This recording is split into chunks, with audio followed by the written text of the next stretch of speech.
Баршаңызға сәлем. Бүгін сіздерге итмұрынның емдік қасиеттері жайлы айтатын боламын. Видеоны соңына дейін көріп, лайк басып, комментарий қалдырып, каналыма тіркеле кетіңіз. Барлығымызға таныс итмұрын бағалы дәрумендерге өте бай жеміс. Одан дайындалған дәрі-дәрмектерді медицинада асқазан және бауыр ауруларын емдеуге қолданады. Ал гүлдерін шайдың орнына пайдалануға болады. С дәруменіне бай жемісті емдік дәрі ретінде әрі дәрумен түрінде көптеген жүзжылдықтар бойы кәдеге жаратып келеді. Оны тибеттік медицинада да қолданған.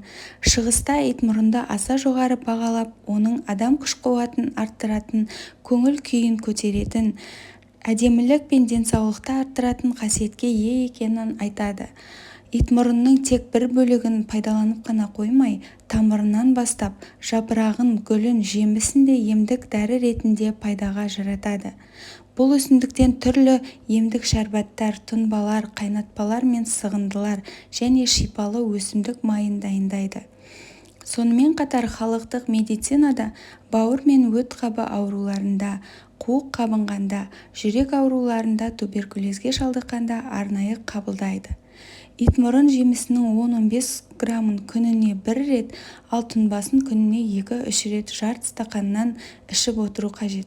Итмұрынның жаңа піскен жемістерінен тосап қайнатып, кофеге ұқсас азықтар дайындауға болады.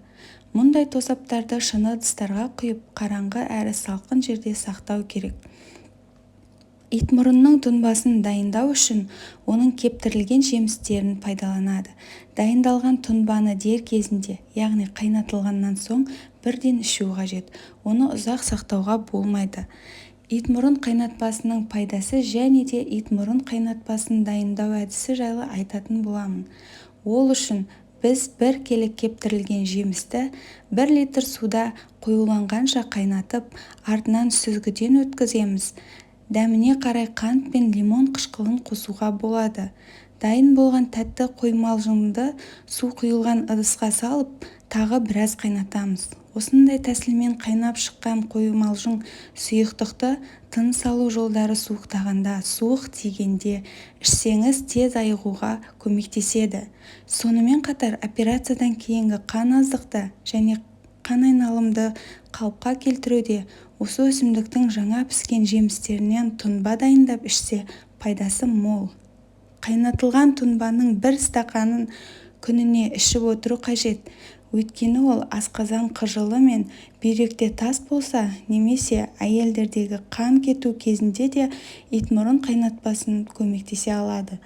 Итмұрыннан дайындалған осындай тұнбалар мен шайларды үзбей ішіп жүрген адамның бойынан жұмысқа деген құштарлық артады.